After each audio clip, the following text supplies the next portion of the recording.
Hope everybody is doing amazing, and welcome back to the channel. If you're new here, my name's Andy. I love to do custom car stuff, fabrication, anything to do with cars, man. And I love, most importantly, helping you guys answer your questions. And I don't know everything, but even if I don't know, we can figure it out together. So really the main factor when it comes to say we'll start with cheap parts. Buying cheap parts for your car. If I can afford it, I'm gonna buy the good parts. But if I'm in a position where I need the part and I can't necessarily afford it, sometimes I'll bite the bullet and I'll buy a cheaper part to hold me over, knowing that the part's probably gonna fail. Hold me over until I can save up the money and buy the better one. Sometimes you take that chance and you know, you could get a really nice product, but sometimes you could get something that's not, you know, quite as good. It's just do your research. The more research you do, the better, and read people's reviews and just be objective, because sometimes, well, actually all the time, people are going to complain. You just have to understand and be able to pick out the people that are just being assholes and complaining, and people that are making legitimate complaints in their reviews, and also the good reviews. So really the thing that got me on the topic is this package right here. Today we're going to focus on parts. We got a few more parts left for the Infiniti to get it 100%. Now it drives and everything, it just has a couple small issues, like the motor and tranny mount and the struts are the three major ones.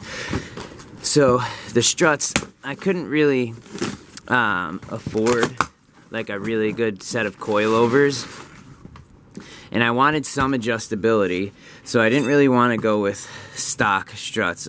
It'll be a better benefit of having the adjustable coilovers. Really nice. I am actually quite surprised at what these look like. You know, the ultimate test is going to be getting in the car and driving and how long they last, but I'm actually kind of surprised. So my rule of thumb when I choose whether or not to buy expensive or cheap, not that I choose often to buy cheap parts, because I always opt to buy the more expensive part, just because it's really not the more expensive, it's the more quality, I should say. So I usually opt to buy the more quality, and that's not always the most expensive.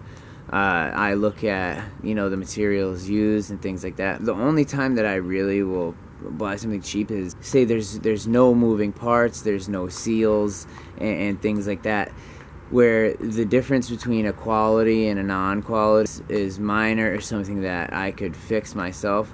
So say the headers on my Infiniti right here, I actually have a full stainless exhaust all the way back, and the headers, I actually only paid about $100 for them. So buying them, there's no moving parts, it's just a piece of steel. So the difference between that and a $1,000 set, they were the same type of stainless. Really the biggest difference would be the weld quality. So what I did was, when I got the headers, I went back with nice exhaust tape, and there's almost no difference. So the more expensive ones, you know, they just have nicer welds. But the ones that I got, actually 90% of the welds were primo, and there's just a couple things that they didn't do that the better companies do. If you're building a car, you can't always afford the best and most expensive parts. When you can, you know, buy the more quality product, and just because it's expensive doesn't mean it's quality. So the other thing I look for in a part, say when I went and bought the slave cylinder, I bought a A.R.K, because when I was looking through them, it was about a middle-priced slave cylinder. But when I looked at the high-quality ones compared to the low-quality, like a couple pieces on the low-quality were made out of plastic, and like the A.R. had zinc coating on like the shaft. Little things like that that set the quality from non-quality apart.